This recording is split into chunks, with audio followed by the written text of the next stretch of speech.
Ayo.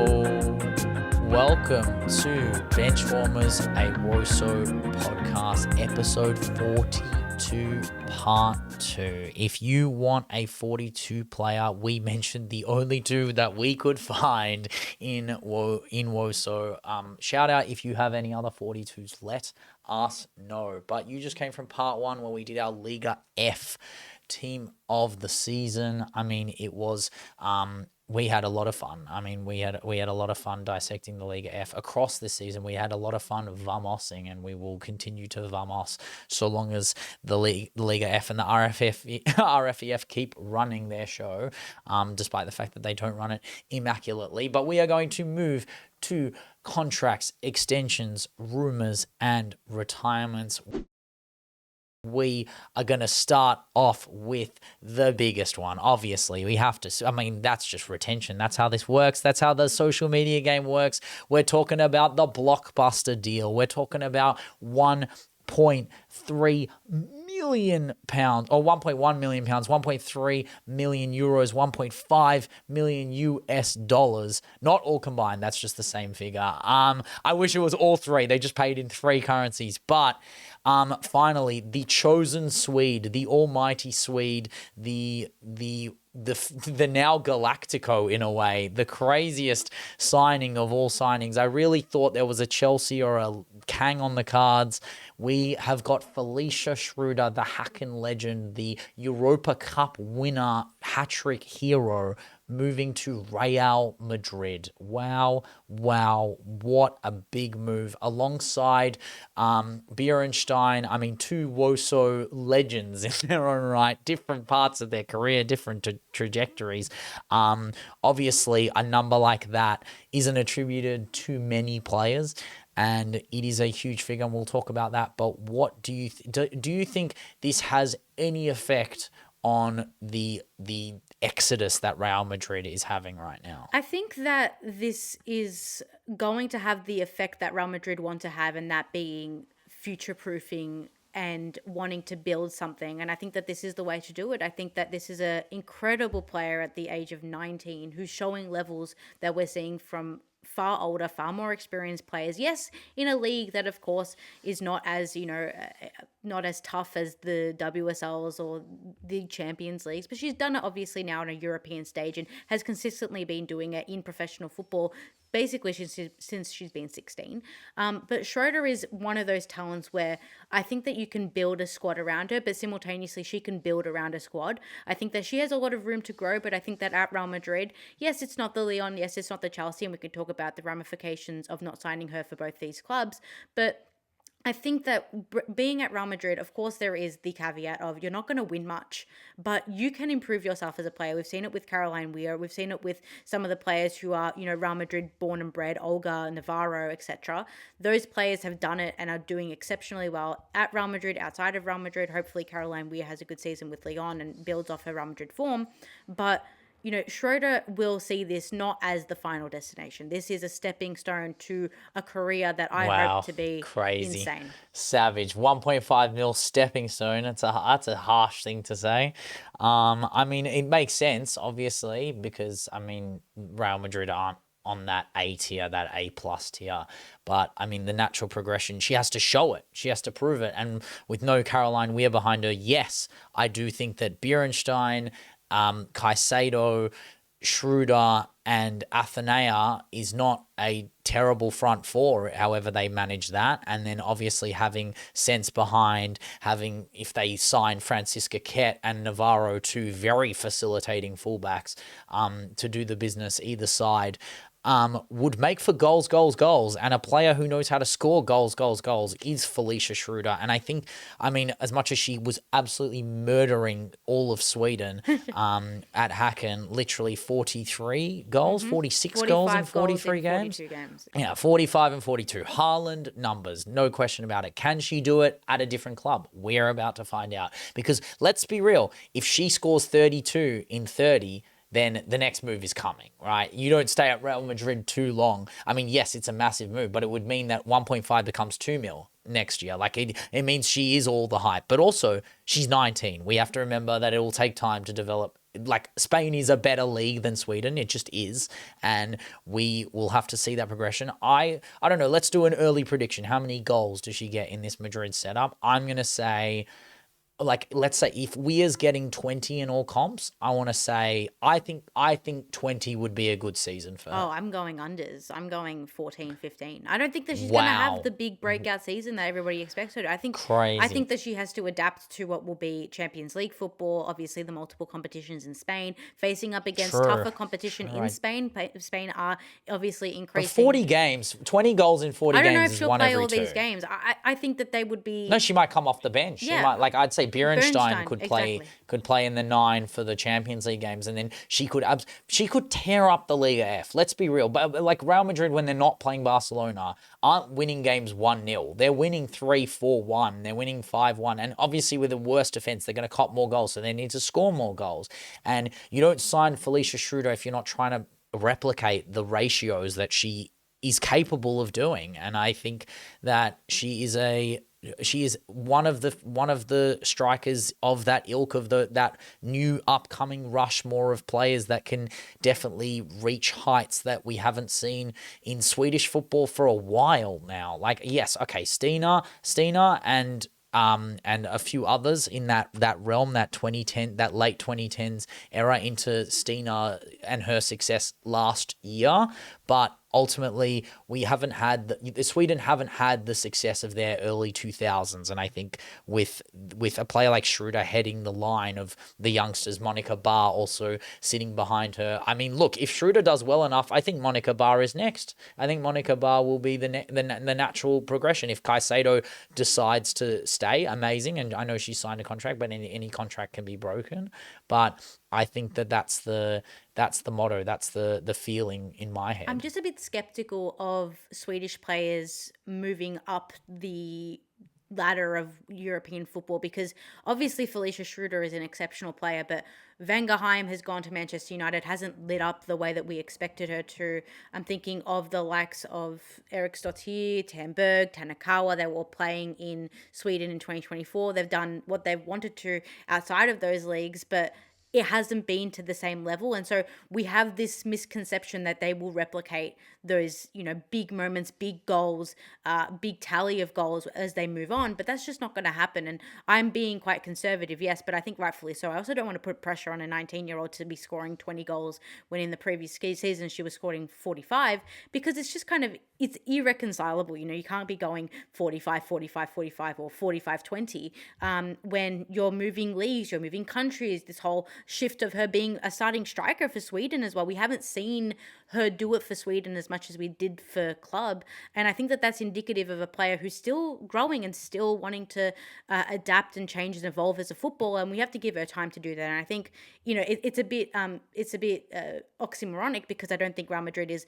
the greatest development team, but maybe they're trying to be. Maybe they're trying to be that team that wants to start developing youth and want to be the real pillar of development, the same way that Barcelona have been. I don't know what to think in terms of I can't, what I mean is, like, I was going to say, I can't diss a player until they fully underperform. And even if she does underperform, like, you don't choose your price tag. Let's be real, right? Like I hate that argument of, oh, she's supposed to be this. Yes, she is supposed to be this.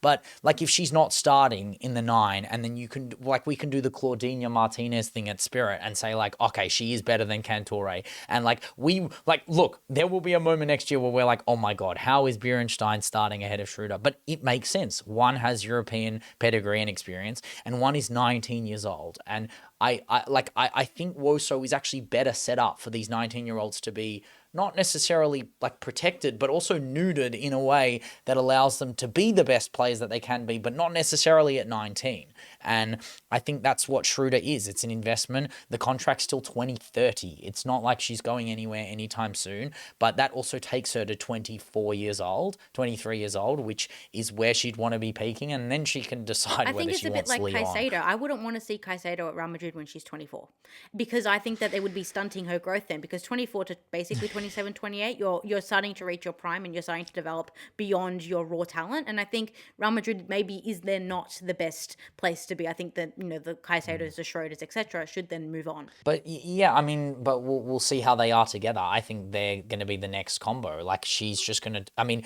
Caicedo is right now, I'd say 3 times the player that Monica Barr is, and that's a compliment to Monica Barr. I'm sorry, it is.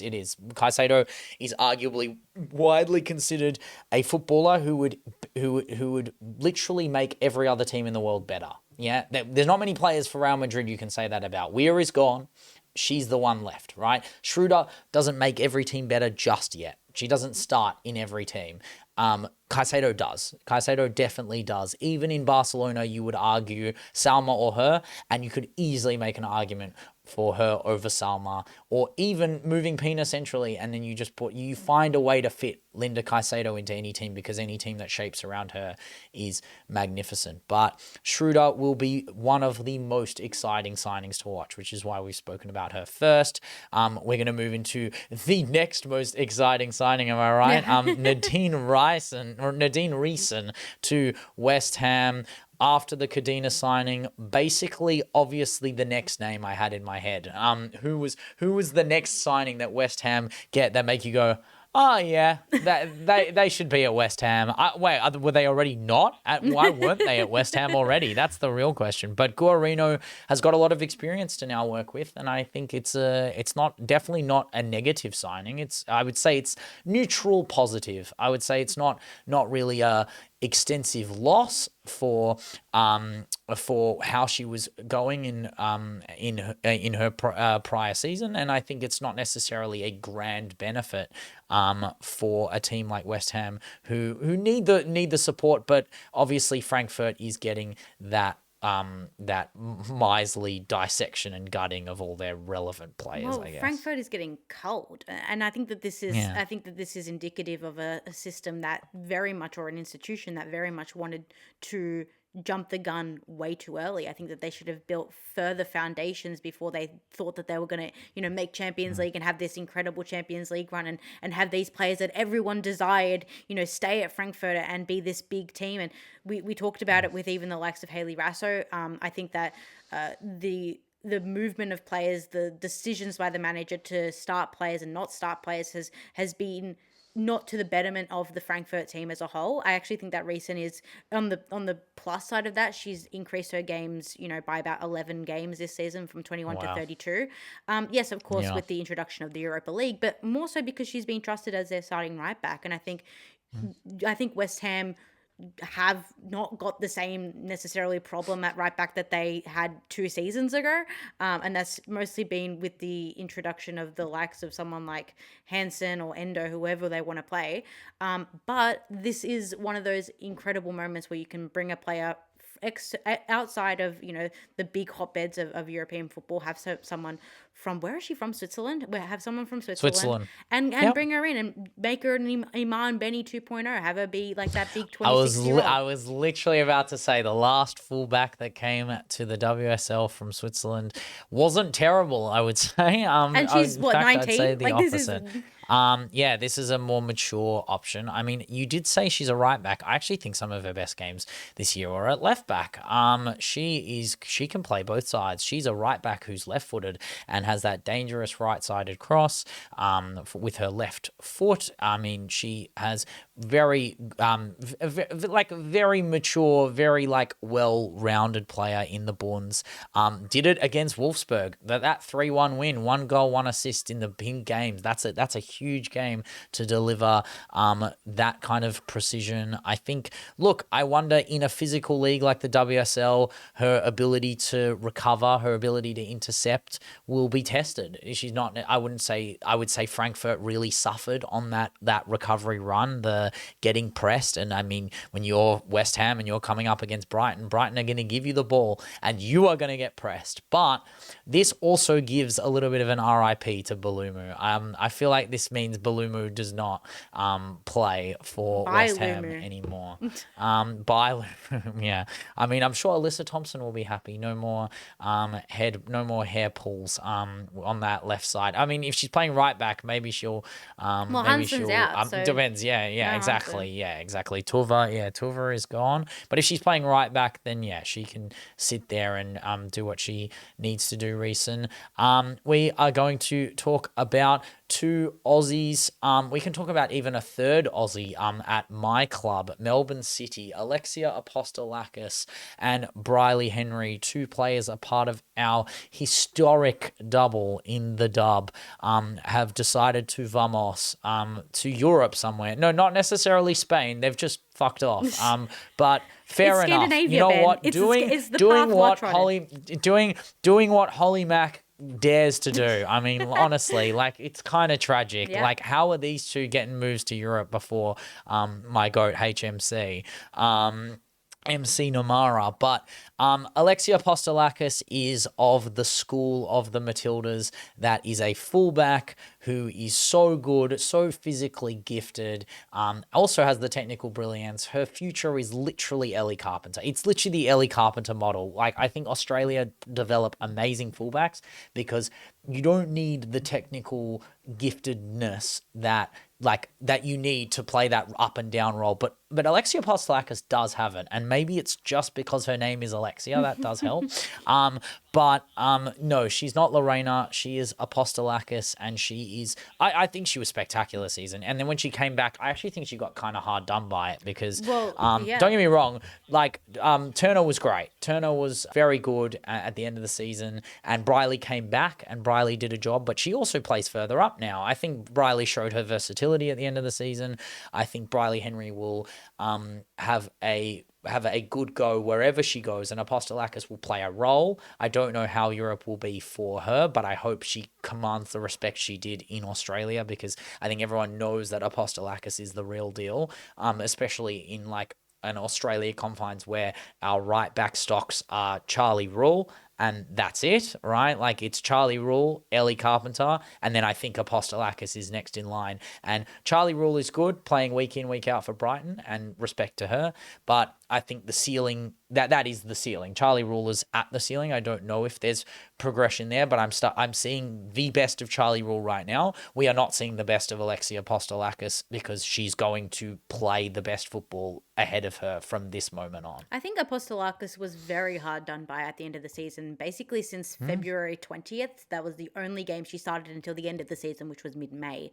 I don't know whether it was something to do with her injury. She was playing minutes, but I do believe that there is something behind the scenes where it was either a tactical mismatch where Apostolakis was not favoured. I do think that out of the two, Briley Henry, I think, hasn't built the foundation tactically or technically to play a higher role in Europe. I think that you need to be able to hold yourself as a good 1v1 attacker, as somebody who's a big game moments. And you can do that in the W League, but to do that outside of the confines of the Australian League, one that you've been brought up in and really, fine-tuned your craft in, is one thing, but to do it in Europe is another thing. And it's always been difficult for attackers to go to Europe. But Apostolakis, I think she has the stature. I think that that's one of those more important aspects to a game in Europe, the stature. I think she has the quality on the ball. I think her delivery is quite good for an Australian fullback, which, by the way, we don't focus on our delivery as much. It's more to do with our running and our pace. My God, it drives me nuts. But the mix of the two, I think you're incredibly right. I mean, Ali Carpenter was in one of those very rare positions because of football that was back in 2017. You could go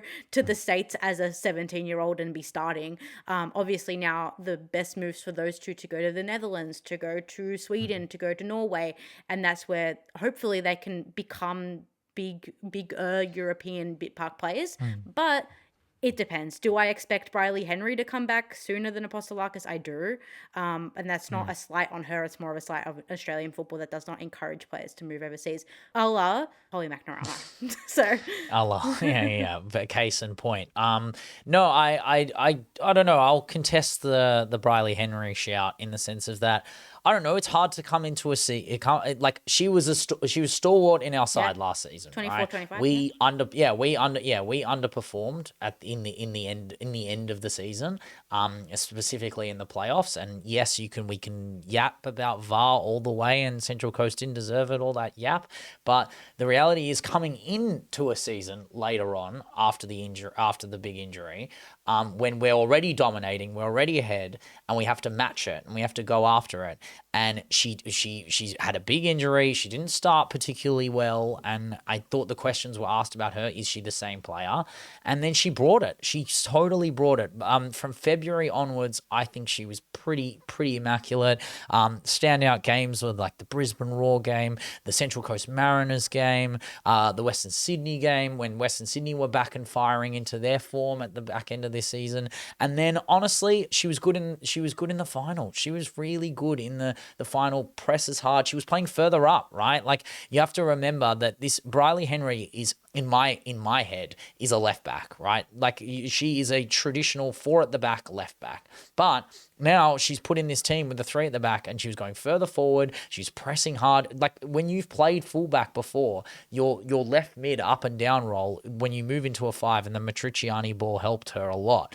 I hope she moves to a team that is 5 at the back, because I was starting to see parts of her game that I hadn't seen before. I think her eye for goal is very well known, but it comes from being deeper at the back post. But even when there is like expected goals from her being further up the pitch, I still think she provided much assistance to McKenna, much assistance to McMahon. McMahon is a young player. Like, she's not going to run the game on her own. She spent a lot of time on that wide side, and I think having Henry for the overlap was crucial to the fact that McNamara was always someone in the box to find and end games and kill off games. But the only other player I wanted to mention from City, I mean pseudo City, obviously, through the FV Academy, and Melbourne City in the NPLW this year, but CC Loss has secured a move to Twente, which is crazy. European ball for Twente. European ball for an Aussie.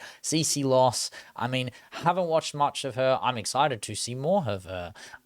But hopefully we see more Aussies going to different clubs, as we're going to scream about it until we die, that Australians need to get out of Australia if they want football careers. I'm sorry, that's just the sad, it's just the truth. Don't get me wrong, Holly, if you want to break every dub record, good for you. No. You can do it. And I love you for it. I'll buy all the shirts. I'll buy all the kits. But Holly, I mean, I'd love to see you start for the Matildas, and I'm sorry, you're not going to start for the Matildas. If other players like Rasmussen go to Juve, And if other players, and Henry, I think yeah, they'll have shots. if your teammates are going to Europe instead of you, I think it does question something that we may not know, and it might be behind the scenes. We don't know, but Well, just go to the States. Like, go somewhere that's not this. I know. Yeah, I don't know. No, but it might not. It might just be going overseas at all is not a reality for. And there are players like that. I don't. We don't agree with it, and we Yeah. we understand what like if we had that level of talent, we wouldn't. We had that level of opportunity, we wouldn't bat an eye. But again, football is an argument we both hate, an argument I say more than you do, but football is more than just the ambition of playing the best level of it. The football is more than just playing for the highest trophy accumulation. The pseudo argument to that is what you grow up playing football wanting to do, right? The dream as a child is to, I don't know, win the World Cup. I just don't think that Australian football facilitates this. You know, like, you know, you're as a child, you have the dreams of playing, and this is obviously a problem that we have with location more so than accessibility, but you have the dream of growing up to play for Real Madrid and with Cristiano Ronaldo, and then you realize that is impossible, and the next best bet is to play for Melbourne City, and then your dreams are cut, and you then think Melbourne City is it. I've only got, and then you have some players like the KCCs, the Mary Fowlers, that move overseas earlier and then do things overseas and do it, and then obviously, but that is of a specific generation. You know, like every generation that passes from Ali Carpenter's before that to now, it's a different predicament moving overseas. I understand it. I just think no question. I would rather Holly McNamara than any of the players in the last 12 months going from the dub overseas. to go Yeah, no, overseas. that's not the conversation. The conversation isn't about her ability, the desire. Like, I'm sure there are offers for McNamara that we don't know about. Like, there's no way you can't score that many goals and like you're hacking and you go like, oh, see this girl down under who's murdering sides week in, week out. We don't want her. What a load of rubbish. Like, of course she's desired. I just don't know what the move she wants. I just think don't get pissed off if you don't start for the Matildas then. You know, don't be upset if your opportunities are stunted. No, she doesn't get I don't think she gets she was pissed pissed off at the we Asia get Cup. pissed. No, I think I at the get Asia pissed Cup off. she was quite pissed off then. I think she was upset. No, that she I mean, wasn't no, playing. but that's not because she didn't start. No, because that's she wasn't didn't playing. play. And you're not going to play That's if you because stay she in the didn't dub. play. You're not going to play if you stay in the dub. But Michelle Heyman's coming on and she's playing in the Because dub. she has That's 20 the point. years of experience in the Matildas, something that Holly Oh McNamara... my God, 20 years of experience. Jack, I don't care. Now, she has a year of experience now where she's the best player in the league. Like, oh, actually, not according to the Julie Dolan medal. I'll give you that. Who won that? It's a great transition. The Julie Dolan medal was won by Izzy Gomez. And Izzy Gomez is another Aussie who has just signed at Rosengard. Another Aussie who's going to be playing European football next year. That's not Holly Mack. And I think that is the question. And you're right. I'm not disagreeing with you, but I do think that her ability to be again, it's a fine line. Respecting the dub, does that help the national team? In my head, I think yes. Every other country does it. We got beaten by Mexico. Mexico didn't have Cambreros playing. Mexico didn't have their best playing. They relied on club ballers like Ordonez, and they slapped us with club ballers. Teams like Brazil, Maranhão, and Bia Zanerato are club ballers that they watch week in, week out. So when they score, the technical quality of those leagues are better. I'm sorry, the dub is considered Sunday league in the countries that you just mentioned. Japan, the country that we lost to in a final, how many players were playing homegrown in that country? Yes, how many players were playing homegrown for us in that final? Sure, but the problem is we are not in 2016 anymore, where we rely upon the dub and the influx of marquee players to improve the quality of the league. They're going. The players are going. But then they're coming back. Your argument's then correct. Coming back. No. They don't make it. That's the point. But then the players who should be going, are not going. So if they're coming, but if they aren't going, that's the parable. If they're not going, so they're stunting their growth. But if there's players that aren't, but you're saying there are players that should be going that aren't, and then there are players that are going that need to come back because they're not good enough to go. No. But hence the league is saturated with players that were good enough to go or still good enough to go. No, so the players that went weren't good enough to go to begin with. That's what I'm saying. I'm sorry, Rasmussen, right? If she succeeds in Juve, amazing, congratulations. She's a W League player. Yeah. I'm sorry, Briley Henry is a W League player. Apostolakis, for all I know, is a W League player. I need to actually see them do well because I don't trust anyone bar Holly McNamara right now. Maybe Izzy Gomez but hold as on, but hold on. Amy Sayer hasn't done it for Rosengard.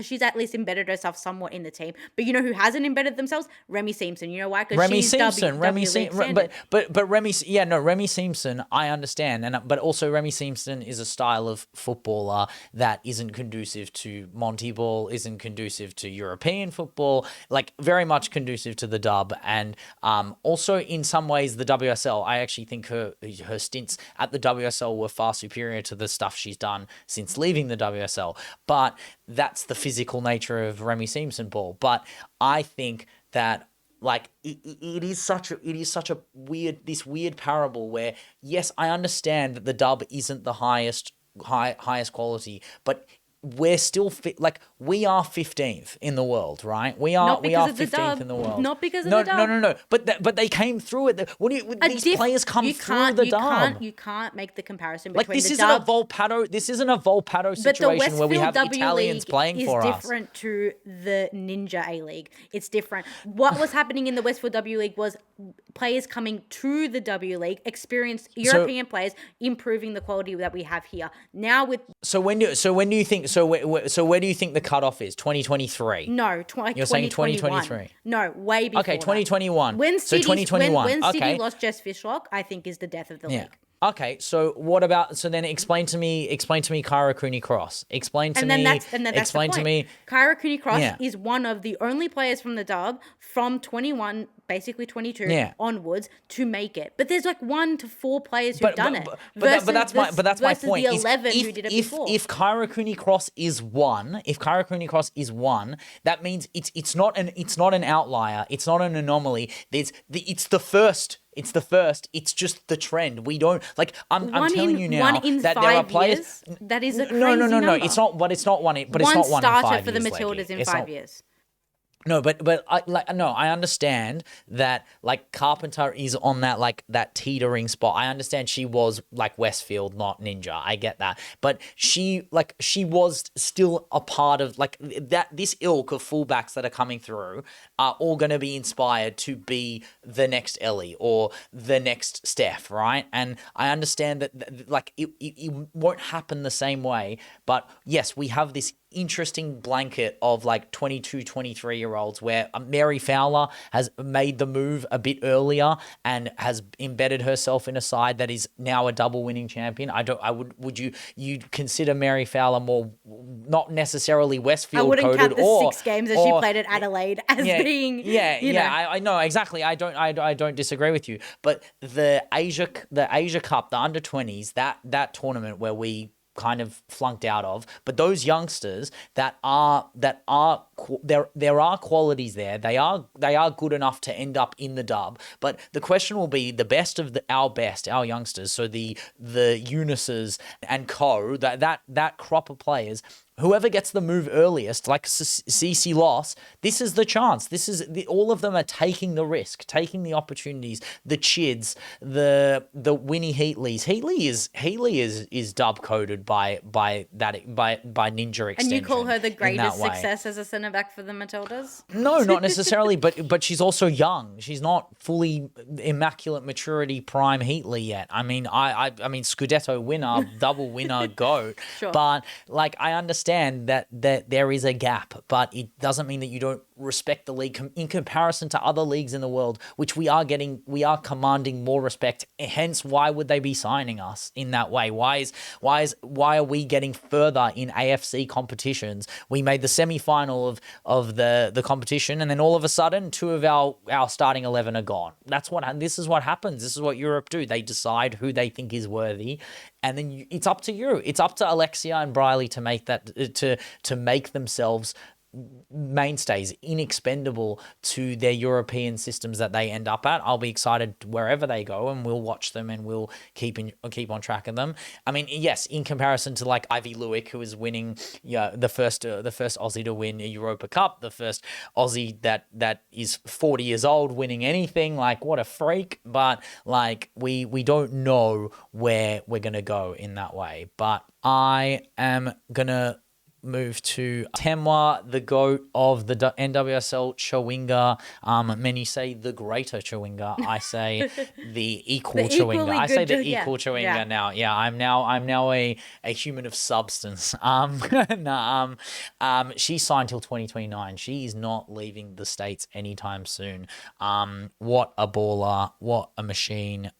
Casey are lucky to have her and to have her for the time she has, because honestly, 3 more years, is it 3 more WSL MVPs? Yeah. I mean, WSL MVPs. This is an incredibly great move for KC. This is indicative of a side that doesn't want the 4-year, 5-year stint to finish. I mean, we've seen it from the NWSL.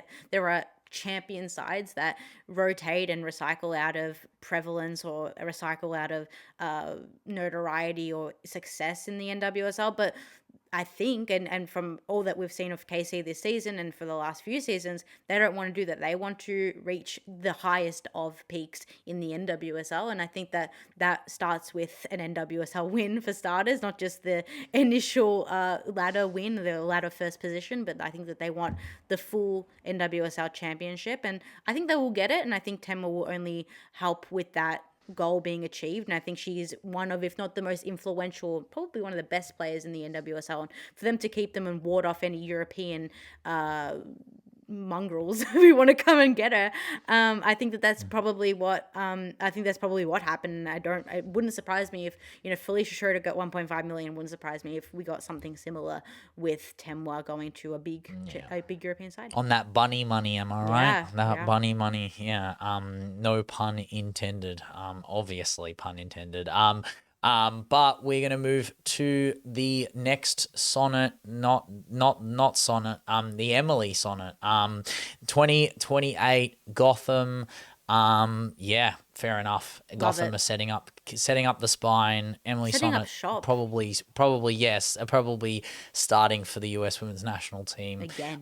depending on what what Hayes Ball decides to bring, but it is probably Sonnet and Germa. Am I right? 100%. And I think Sonnet is the most consistent player that we've seen in the NWSL, full stop. I think that what she's been able to do. Wow. Yeah, it's kind of crazy to me, because I still think that there are obviously these big names that have come in and out of the NWSL. Some have stayed longer than others, but Emily Sonnet has been doing it for so long now, and at a level that is so consistent in relativity to, in relation to what has been an evolving NWSL. She came in and it was a very different league and a very different centre back holding position that she's had to play in comparison to one now. She's obviously the leader. She's a talismanic figure. She's somebody who, you would rely upon for big game moments, both in front of goal and also just defending goal. I mean, I love how Emily Sonnet still sees an eye for goal in the way that she did, back in 2019 and that era of Sonnet. And I think she's very much, like I've talked about other players before, your favorite player's favorite player, and I think that's very much. She's squeezing out the last of her career. I mean, she's by no means done. She's going to be in that American Irina Paredes Renard company. I think of O'Hara and Sauerbrunn. Yeah, that's the company she's in. She's definitely not that far from it, and is continuing. I mean, this World Cup is for her. This is it, right? If she's part of this backline. I mean, obviously, there are some players that are definitely after her spot in that backline, because I feel like Germa is the irreplaceable one. I think they've just put all their stocks in Germa Ball, but there are Kennedy Wesley is right there. 100%. Wesley is a player that is after Sonnet's spot, and when Sonnet is not good enough, we will know and we will talk about it. But she doesn't have to start right either. now, I think is. as a character, as a figure. That's true. I mean, come on, there's many qualities that I attribute to Lucy Bronze that I would attribute to Emily Sonnet in the longevity, the power. She's just better centrally, and I would never put Emily Sonnet right back, and I'd never put Lucy Bronze centre back. But yeah, that's for all you Chelsea fans out there. The only other extension I wanted to mention, we can mention some quick fire ones, like Poppy Pattinson is signed to 2029. Who knows why you're not getting a game over Corrales anyway. Freya Godfrey as well. But Freya Godfrey re-signed to 2030. to the Kingdom. Yeah, she's crazy. That's I mean, so she's not annoying. going to United. She's not going to United anytime soon. I know. Your prediction, Ben. My prediction. I mean, mate, it can still come. Dreams do come true. You don't know what's going to happen. Contracts can be broken. Contracts are harder to break, but the only one I wanted to mention, we spoke about her before, but Maria Molina, Sociedad defender, magical defending, the absolute stalwart magic of that Barcelona game. 19 defensive contributions in that game from Molina, has just signed for another year to the end of next year. She's 26 years old. She'll be 27 at the end of next year. Surely move is coming for her. I reckon when you only sign for 1 year, that's what will happen. But I mean, we will be there for when we mop up a player like Molina. I will take Molina any day. But we're going to move to some rumours. The rumours are fun this week. Keating back in a reunion with Gazball. Liverpool on the cards. Keating... Yeah, I guess it's the only team she can go to. I think every other team in the WSL, you'd be competing for number one and not necessarily winning if you're Chiara Keating. I, a City fan, am saying this despite the fact how good she was last year, despite the fact she was very important in us winning a double this year, despite the fact that she didn't play that many games. I don't care how many games you play. If you're a part of a double winning side, you're a part of a double winning side. And I mean, I said it last week. We talk about the season in snapshots. That save on Nuskin runs rent free in my head. Yes, the blunder to Sam Kerr also runs rent free in my head. But when you're 3-2 up, you still got a goal keep, and she made an unbelievable save that got us into the final. She had a good FA Cup run regardless. And Chiara Keating will benefit wherever she goes. Gaz loves her. It makes sense. Their backline will be different without Falk. Falk is an amazing goalkeeper. You're filling the shoes of a goalie that is going back to Sweden. How is she not getting swooped by, Leggy at least, Leggy FC, Sweden goalkeeper on the cards right here. How are we not going after this? But surely to wave like Edival, like come on, man, like she's right there. But Chiara Keating to Liverpool, I say. Good on her for wanting 90 minutes every week. Yeah, I agree, and I have been a avid Chiara Keating doubter, mostly because I've taken the bundles at face value. I think that she. You're also an Arsenal fan. I am an Arsenal fan. You have seen the prime of Keating fumbles. Yeah. But I think that this is a good move, and I think that this is a move that recognizes that. Yes, there was a keeper there that at one point was City's number one and then was quickly overtaken by Yamashita, who is one of, if not the best keeper in the league. And then you have Liverpool, who is just primed for bigger and better things, especially in the back half of last season. We saw a genuine attempt by Liverpool to build something. And I think with Gazball, I presume Chiara Keating does not have the same relationship Chloe Kelly does to Gareth Taylor. And there is something that can be born there. And she really was introduced into this starting lineup by Gareth Taylor, so he obviously trusts her. And I hope that because she's been picking, under 23 games and playing in those under 23 games, I also hope that this, is encouraging of her development as a keeper, because I think that it's there, and I think that there is something there. I just haven't seen it yet. I just haven't seen it yet. I haven't seen it never yet. Seen it. What do you On mean? On a consistent level, I haven't seen it yet. Consistent level, I agree. Level, I agree. But I still even think in that season, that was just one game. I know it was very costly, but it was that one big game. Ben. In that season, there were some bad games. No, I don't disagree. We know she's got a blunder in her, and I don't think that's going to change. I think that is part of her game. But we know there are games where you can genuinely say she can be player of the match. And even in games we lost, I always will never forget the 3-0 against Barcelona, 9 saves, and say that game should have been 6-0, 7-0, and she made sure it was 3. And she is like, even she got congratulated by APA at the end of the game because of how many saves. And she talks about that game as one of her most impressive performances, despite the fact that she kept a number of clean sheets in that run that we inevitably bottled. Not her fault. It literally wasn't her fault. Yes, that moment was hers, but not her fault in the broad scheme of the end of that season. Chiba to Juve. Yep, another Frankfurt player. Goodbye, vamos. You were once a great institution in Woso. We get it. It is no longer. It is Anyomi FC now. It is Rasso FC. It is. Mate, this is good for Rasso. I think this means that Rasso is not fighting for a spot, and Chiba will benefit Juve 100%. There's no European ball for them, or are they doing playoffs? I'm not 100% certain. I have no idea how it's working. Woso doesn't explain any of this crap until it happens, and then we go, that's what's happening in the week, because that's why we're here, because we explain it to you when we find it out, right? That's what journalists do, right?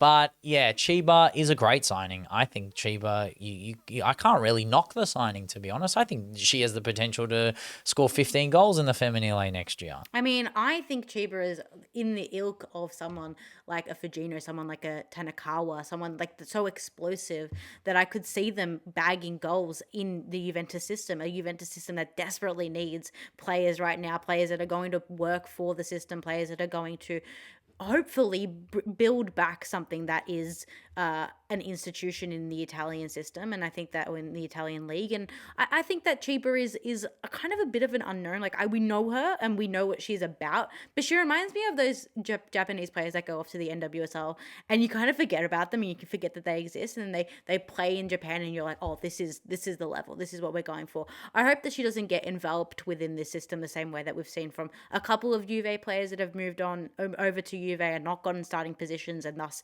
kind of just become a rotational player. I hope that she starts, and I hope that she has a successful, if not quite groundbreaking season for another Asian Japanese player going to the Serie A. Serie A ball, a lot of 1-0s. Also, I hope she starts. I hope she starts. That would be the worst thing is if she's off the bench. Changer, Yeah, like no, all these things. a fantastic player who off the bench regardless. And she wasn't really doing a lot of starting this season. I feel like that was the whole point of the issue in the situation, is that she needed to be a player that was getting started when things weren't going their way for Frankfurt. But again, the end of the season was refreshing and comfortable, and I think the Alex Pop exodus at VFL should be the sign that they should take that next step. They should be looking at second. They should be looking at European ball, not Europa ball, as the solution here. They need to be going for UCL to attract other players to them, right? That's the ultimate goal. To be a team, to be a setup in the back half of a season with a lot of form that can attract players or formerly world-class players. And yes, Leggy, I'm not just talking about Frankfurt there. I'm talking about Brighton, because that's what Brighton have done. They've set up the second half of their season where Vidosic ball looked virtually unstoppable. They made an FA Cup final. They finished relatively high in the table.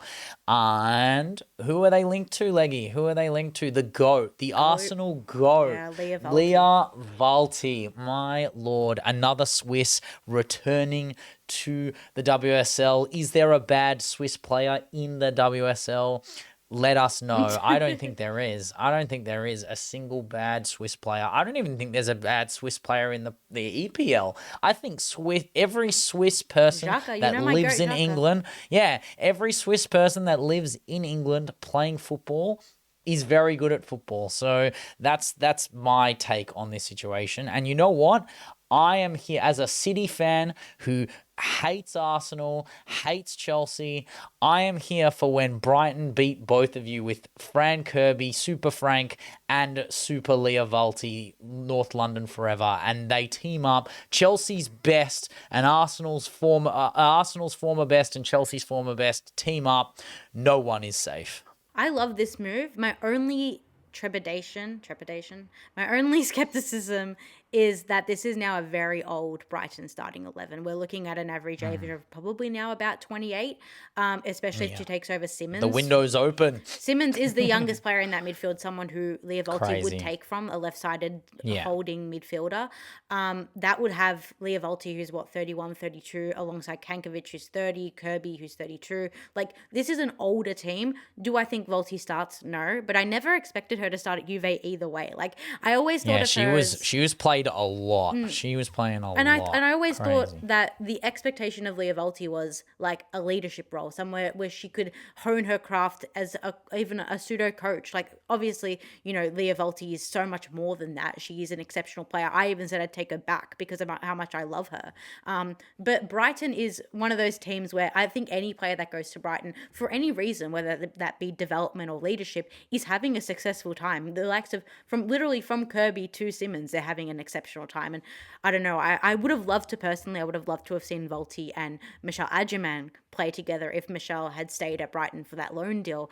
I think that would have been really cool to see, but I'm kind of hoping that she comes back to the WSL, even just for me to see her. But she cannot start saying again that she loves Arsenal. You can't do that when you're in the WSL. You can't, every press conference, I love Arsenal. Nuts. Arsenal are my favorite Crazy. team. You can't do that when you're in the WSL. Yeah, like, it's just, you can't be doing that. No way. I mean, that would be slightly Imagine insane. I get like thrashed 5-0 and she's like, guys, no, but I love Arsenal. Like, it is my first team. I do love them. North London forever, 4-0 losing to Arsenal at the Emirates. Oh, it's great to be back at the Emirates losing 4-0. And we do a guarded honor for her. We would literally sing her song. Like, that's how much we love her. Yeah, I mean, it is. Yeah, it's a brutal world. I mean, a guard of dishonor when you batter them 4-0. It's not really. No, I wouldn't call it any sort of semblance of honor. But yeah, that is all we have for our rumors. And to my knowledge, we do not have any retirements. I mean, I'm still waiting for Melissa Barbieri. Your don't you dare double winner Barbieri. How dare you? She played, and I love Barbs. I think Barbs needs to be I mean, she can do PRBieri if she wants to. So regardless, I mean, I'm just gonna throw out Dal Kemper. I'm throwing Abby Dal Kemper in the mix. She can retire as well with honor and legacy. I don't need to see her like turn into like a shell of herself. I think she's good enough, and she's in the bottom of the NWSL right now. She's got nothing to prove anymore. But yeah, just soon letting them know joined by Leo Harvey, so you know yeah, exactly. Yeah, Chicago Bull. Maybe she's just waiting for that Chi-Town hustle.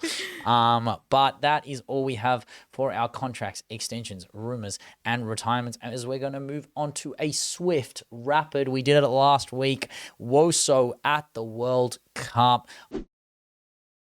Obviously, the Menso World Cup is still cooking. Australia still loving it, Leggy, when we're calling it Big Papa.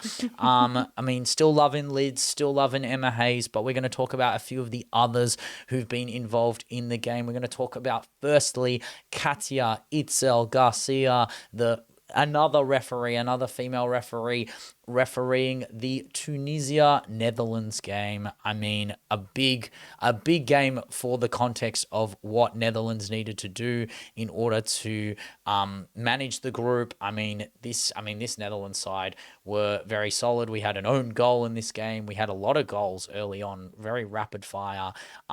It was a very good game. It was very well refereed. I mean, there was a lot of chat about this post-match. I mean, you can enlighten the crew, but I think she did a great job. I think she was exceptional. I think the way that she was able to command herself on the pitch is similar to what we've seen from a lot of female referees. I'm thinking of the Czechia versus South Africa game as well. I mean, the women's referee in that game was particularly exceptional at holding herself.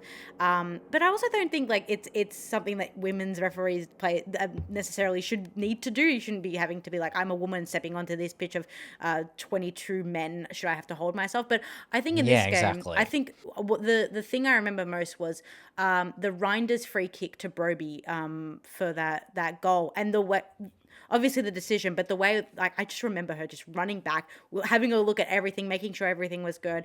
I don't know. It's a good testament to women's referees at this point. But exactly, just refereeing at the highest level, the biggest stage. This is crucially important. It's hard. Honestly, I'll be honest. This is a little bit of a poor confession. It's hard to focus on her brilliance as a referee in this game when Herve Renard is on the sideline.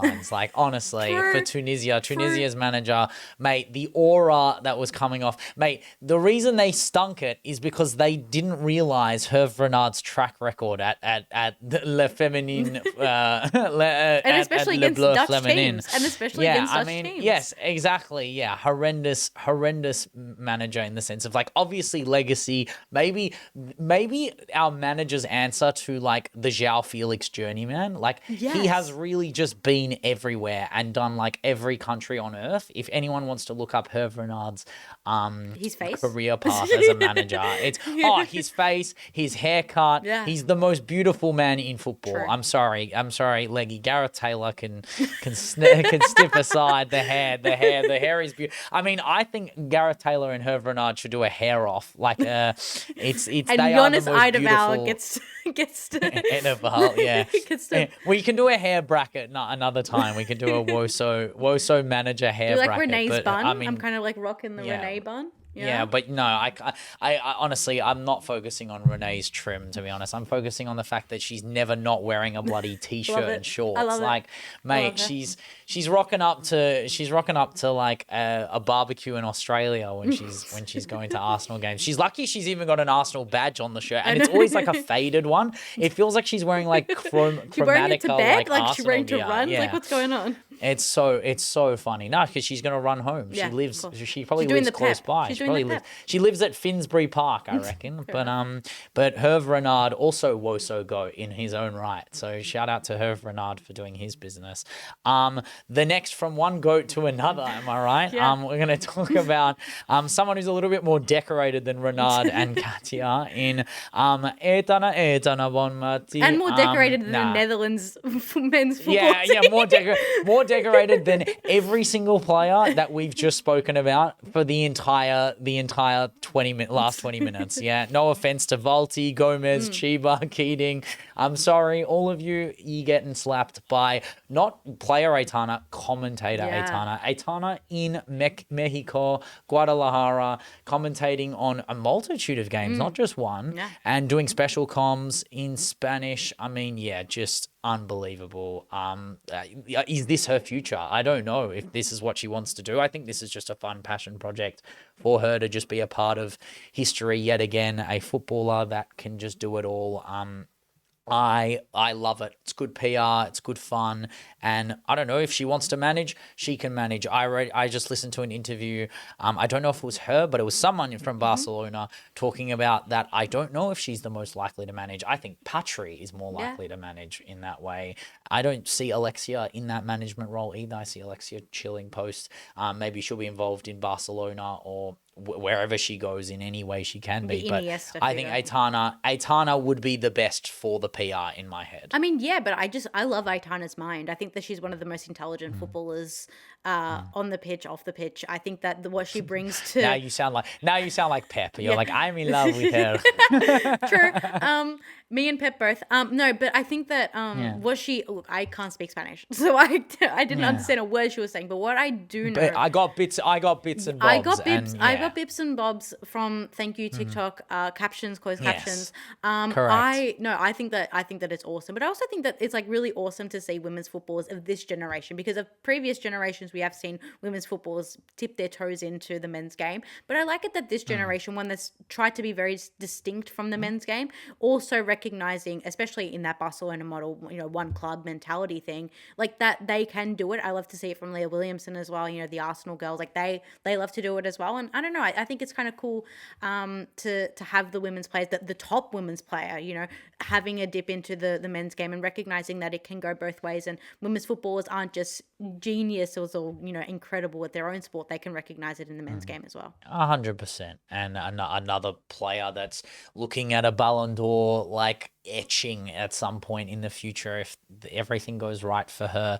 Nearly made a case for it this year. Honestly, maybe in a way 90 minutes away from it. But Melchie Dumornay, however you pronounce it, I'm sorry to all the Haitians out there. I will never get it right. I'm so sorry. I know it's not Melchie, it's like Melchie. Yeah. I think it's Melchie Dumornay or something like that. But Dumornay, not necessarily doing punditry. In my head, I would call this journalism in a way. But she was at the Morocco-Haiti game. I mean, but this is the thing. Is that I always think that like fans are passionate, but players are another thing. And it actually pisses me off sometimes when I'm watching fans of certain teams. Like you watch, I don't know if anyone's watched the US or New Zealand when they're playing games. Yes, there are fans. Some of the fans are going nuts, but some of them are just clapping, happy, cheering. Like I'm sorry, not good enough. What this is I'm gonna say it, utter woke nonsense. I'm sorry. If your country, like the national identity, I understand I'm gonna come across very tribal here, but like if you're not going absolutely nuts in the stadium when your team scores, what are you doing there? I'm sorry. What are you paying four figures for? They're not paying. Especially, they're not paying. Yeah, they're not paying. That's the reality, is that they're not paying. And that's just even more depressing and embarrassing, is that the corporate nature of football has just killed limbs in a way. But it's with footballers who get those deals, right? Let's say Dumornay didn't pay, and that's fine. Even if she did, great. If she didn't, fine. She also deserves to be there. She's the best Haitian player in the world.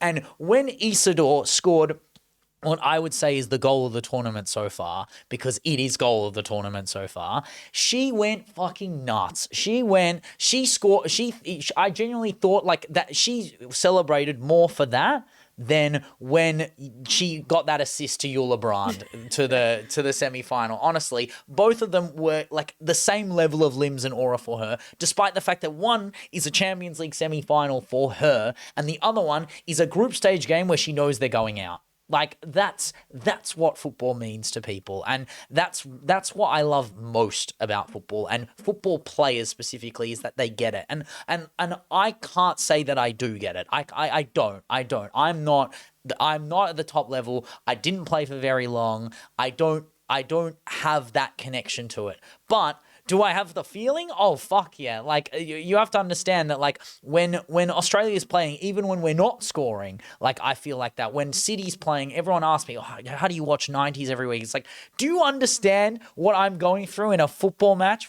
Before I score, before we score, it is just depression. You are just stressed out of your mind. And then your team's 4-0 up, and I'm still stressed. Like, I'm one of those people. But the feeling, like, Dumornay perfectly encapsulated the not just the Woso mind, not just the player mind, but what it means to be tribal in the best way possible. And for a team that, let's be honest, has virtually 0.00 chance, I'll give them the one chance at the World Cup, in terms of not like maybe even a 5% chance of getting out of their group, like let alone the possession of international success for Haiti is getting to the World Cup, not necessarily making waves at the World Cup, but what it means for the best Haitian player in the world, arguably probably the best Haitian player of all time at this point, to be there and be a fierce advocate for the men's side. I think I'll play a bit of devil's advocate. Of course, I 100% enjoyed seeing Dumornay, and of course I like seeing these players who are, it's not patriotism, it's more just passion, and I think that that's the distinction. My only thing is, like, I understand why Alex Morgan is not jumping out of her seat when she's going to see a men's game, and it's because there is existing antagonism. There's also a lot of things going on behind the scenes. I don't think that you would want to be supporting the US, in this current state. I think you go to the games, you support them because you play for that country and the women's team, and to do so for the men is great, but we don't see many men's players doing it in the women's game, and I think that that's the important part. Where are the men's Haitian players in the women's games when Dumornay scores bangers? I don't disagree with that, but also there would be some. We just wouldn't. Yeah, there's also PR to that we don't know. I just hope to see it next year. Like they might have been there, but they might have been there in 2023, and also Haitian PR by virtue of being on Woso Online is very strong. Dumornay's PR is magnificent. It's very hard for a non-European player not only to be in the top 5 in the Ballon d'Or, but I don't know, as much as what's it called? 433's player of the year doesn't matter to players. The fact that Dumornay can win that over a player like Putellas or Alessia Russo is immensely impressive, because it shows that players that aren't European aren't the only centrifugal hub of Woso in that way, that just churns out, Alessia Russo is the best player in the world, Lucy Bronze is the best player in the world. I get it, English PR is amazing, but Haitian PR is strong, and I think the Alex Morgan thing is it's based in history. Yeah, it's based 100%. In vested trauma. It's not about, I'm telling you as a footballer, she would love to cheer for the US if the US wasn't what it was, and what it was to her, and what it was to Mia Hamm, and what it was to Rapinoe, and what it is now. But the thing is that when Emma Hayes plays, there will be Menso players in the crowd. I just hope to see Christian Pulisic. I hope to see all these people. I understand that, and it's at the end of the Woso, the Menso season. There's no excuse for them not to be there. You're talking about the US. I think it was a disgrace that Prince, what's his name, William, head of the FA, wasn't at the World Cup final when he's the head of the he's basically part of the Lionesses, and he sent that stupid video before, and I was in the stadium and I saw that, and all the Aussies, we fucking booed him because we hate royalty and we hate monarchy, and And you know what? If I was him, there's no place I'd rather be than the World Cup final. And he doesn't have a fucking hard job. If he wants to cover women's football, he's the head of the FA. This guy is the pseudo, like de facto head of the FA. Are you fucking joking me? Like I would take his job in a heartbeat, but I'd actually try and do it instead of your royal duties or whatever the crap you have to do. But I'm sorry, like there are towing the line for like players who've suffered the trauma of their men's counterparts versus Haiti, who universally respect. And if you ask Haitian football fans, who's the best Haitian footballer in the world right now? They're not saying Wilson Isidore. I'm sorry. They're just not saying Isidore. They're going to say Dumornay because Dumornay is the best. She is just a freak. And I love her so much. And that reaction was very much warranted. It felt like I was watching myself at the stadium. That's what I would be like at the stadium, except I would be doing more chants. But she probably was doing chants. I wouldn't be surprised if she wasn't just starting chants and being a ringleader in that way, because that's her magnetic energy that she possesses. But enough Dumornay glaze. That is all we have this week for women at the World Cup. I hope we have some more stories. Obviously, just Hayes, Lids. I mean, I'm waiting for Chids to be a pundit, so then I can say I want a podcast. I want Lids and Chids together. That'd be good vibes. Yeah, I know it's a great name. But there are no Benchwarmers awards this week yet again. Obviously, until football has returned, unless we want to talk about the Challenge Cup. No, we don't. We do not want to talk about FA Community Shield Cups in the North Americas. But that means we can move on to the final segment of the show, the What Would Kang Do, number 42. It rhymes. Yes, Leggy, it rhymes. It rhymes. But that's all we have. We mean business this week. You know why? Because it is the 6th rendition of the Kangmunist Manifesto. This is a big one. We have done a lot of the world leaders. We've done a lot of current leaders. We've done a lot of history and the present current world geopolitical state of Woso. But we need to talk about a current problem that is happening in Woso for Kang, right? So obviously the Puteus move is great. The 87% majority ownership of Leon is a great move for her. She is monopolizing the Lions in ways that not many have since the likes of Elton John and the Lion King. I mean, she is going for the Lion Queen, let's put it like that. But with Veens moving, with SCHROEDER moving, Kerr, Chiba, all sold to clubs that are not Kang owned. Crazy, right? Temwa, Bunny, re-signed. Crazy, not Kang owned. We have an issue where Ada is getting on. Goodwin and Claudinha are very young. Cantore and Paris are not the answers. We have a forward issue. We have a striker issue for Kang. But to solve this, we don't just look to the past. We look to the past, the present, and the future, all at the same time through the realm of science fiction. So in order to solve a non-fictitious issue, we have to use science fiction because that's what Kang would do, right? Kang looks to the scripture. So we're going to go, I'm going to take you, feast your eyes back, Leggy. We're going to go to the late 1970s in Surrey, England, right? Arthur Dent. I'm sure you've heard of Arthur Dent. Renamed for Woso and licensing purposes to Marta Caldente. Is saved and rescued by her Australian friend from North London, Caitlin Ford Prefect. Am I right? Moments before Woso was going to be destroyed. Literally in the late 70s, we're talking Copper 71, Prime Woso.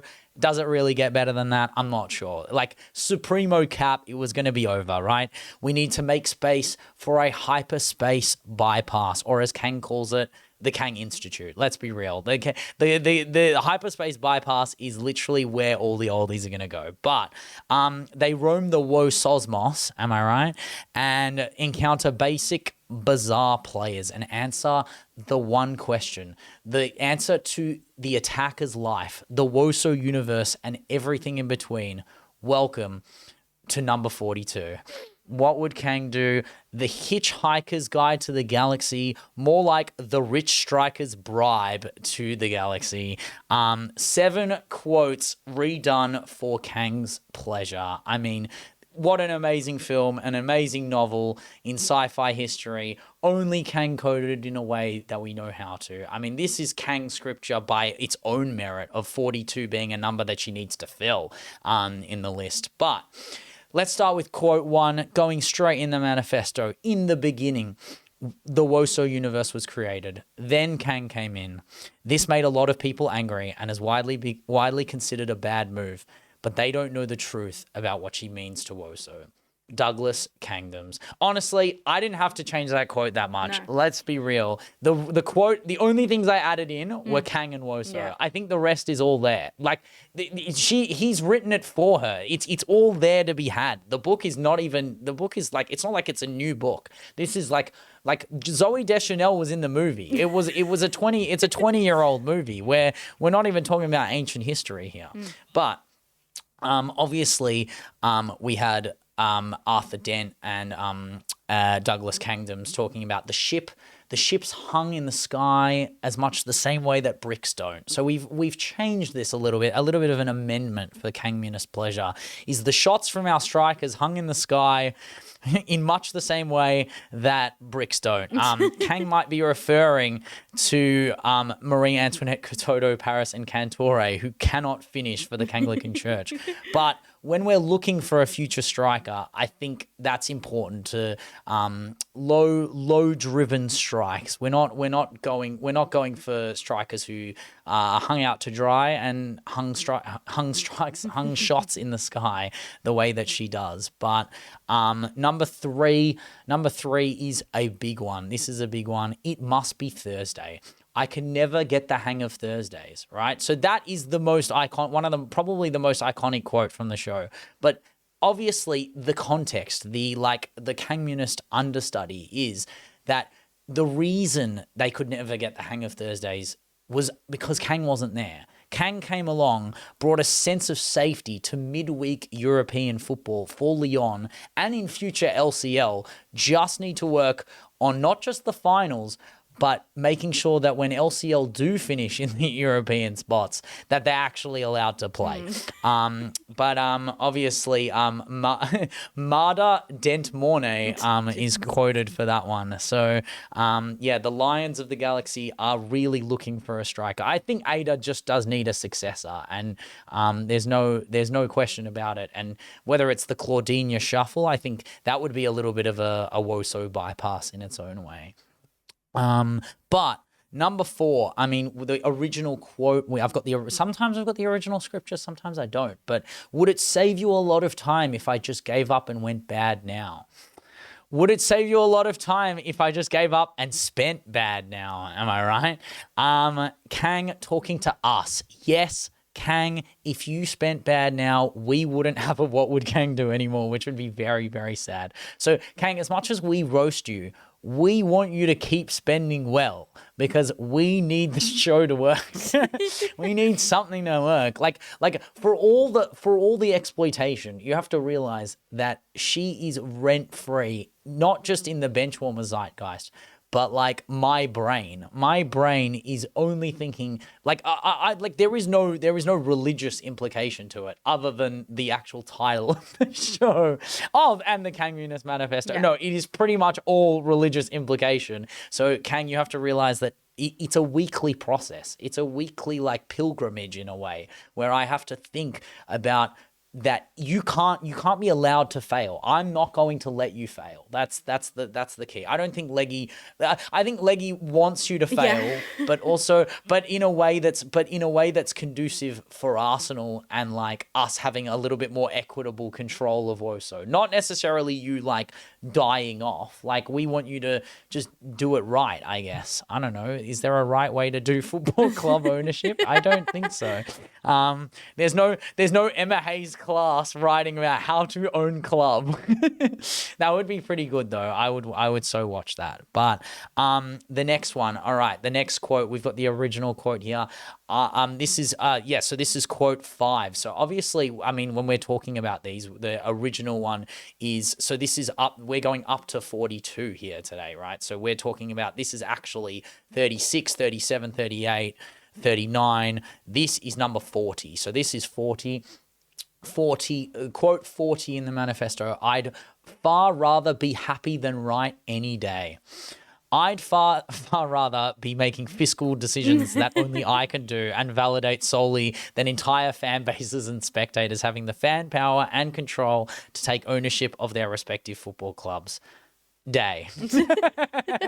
Yes, I would rather those days than these days. I think that was the answer to the question we had before. Is there a way to run football better? Yes, the Bundesliga. The German football is just infinitely superior. But yeah, that's how we see it. Quote 41, don't panic, the iconic don't panic when we are 3-0 down to a top side in the WSL. So that's specifically for the LCL. This line was written by Arthurexia Denteas. She was shown by the fabulous Voreder Prefect Maestra, or for short, the FFP Maestra. But I wonder if LCL will get a bit of an FFP shout with all the Barcelona magic that they are signing. But again, don't panic. Take the quote for how it is. And last but not least, quote number 42. To solve Lyon's problems, the answer to finally solving the quadruple, the French, the European, and Woso universe is not 42. It's 442. It's 442. The answer was in the sentence, right? So we needed formation change for Giraldez. I think 433 just won't. It's too obvious. It's too predictable. We need the answer. We don't need the question. We need the answer to the life, the universe, and beating Barcelona, which is basically everything, right? That is everything for Lyon, is beating Barcelona. And I'm telling you, with Katoto and Ada up front in a 2, I mean, is there anything more Lyon Brexit than that? I don't think so. Get the brass band over and we'll see some absolute beautiful magic at Lyon. But that is my 7 quotes from The Rich Striker's Bribe in the Woso Galaxy. Yeah, that is all we have today. I didn't know. I don't know if you knew this, but I'm a massive Hitchhikers fan. I didn't know that. I didn't know that you knew, but I also thought you would have added a Vogon's quote here. Yeah, I was. They're bureaucratic, bad poetry guys. This is so I know. Kang. I did try. I did have a Wosogon's quote. I did try and do it. It just didn't. It felt a bit like on the nose. It also felt too hard Their whole for bit is the having average fan to understand. shitty poetry, shitty paperwork. I think that's basically Kang. I mean, I don't know about the poetry part, but definitely the paperwork. What do you mean shitty poetry? I don't know about the poetry part. The girl is walking haikus every time. Like when she's doing interviews and stuff. I don't know how she does it with this hair. Like it's always in your face. Like it's so hard to she has it like manage. A moose situation. I know she has it like done up at the back. It's quite impressive. The little bird's nest on her head. But I mean, yes, I did try do Vogons, but I also thought I should make it slightly palatable for the non-Hitchhikers fan, and the Rich Striker's Bribe in the Galaxy getting caught up in quotes rather than Hitchhiker's Law is probably the angle we went for there. But for all the podcast listeners, full pod listeners will get our Vogon's shout. That's what happens with the manifesto is you kind of just get the quotes on talk. But I mean, that's what we do. Every 7 weeks you get magic that you would never have thought of or never think of, because we are the 2 people in the world that think, what would Kang do every single week? And I think it's time Kang starts using some fiction, adding some, if you ask some people, adding some non-fiction, reading to your life will help the process, true. Kang. I'm telling you now, I would love to know what she's reading. What would Kang read? That's coming soon. Girl Boss Guide to Money Laundering. Girl Boss Guide to Money Laundering. I like that. I could have called. That's what I should have called this. But yes, I mean, if the answer to the life, the universe, and everything is 442, not the magazine, but the formation. Stay tuned for What Would Kang Do 442 when we're I don't know, 40 years old, yeah. I think. Imagine What Would Kang Do 442. That is crazy. That rhymes as well, but that is all we have for What Would Kang Do 42.